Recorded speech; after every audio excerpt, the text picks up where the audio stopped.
नमस्कार मित्रांनो, आज आपण पुण्यातील नवले ब्रिजवर झालेला अपघात अगदी सोप्या शब्दात समजून घेणार आहोत. 13 तारखेला संध्याकाळची वेळ होती. रस्त्यावर सामान्य वाहतूक सुरू होती.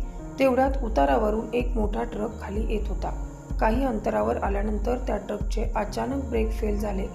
चालकाने खूप प्रयत्न केला पण ट्रक थांबत नव्हता.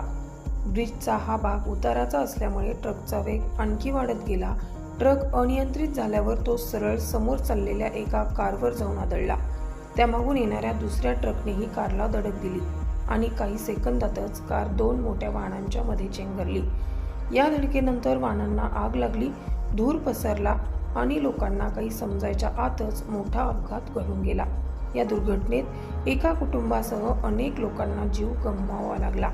या जागेची विशेष गोष्ट म्हणजे हा भाग आधीपासूनच ब्लॅक स्पॉट म्हणून ओळखला जातो, कारण उताराचा रस्ता, जड वाहनांचा वेग, ओव्हरलोडिंग आणि वाहनांची नीट तपासणी न होणे या सर्व कारणांमुळे अशा घटना वारंवार घडत असतात.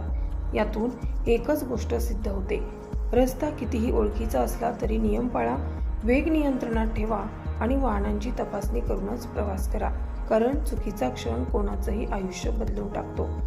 अशाच गोष्टी जाणून घ्यायच्या असतील तर गोष्ट कशी घडतेला सबस्क्राईब करायला विसरू नका.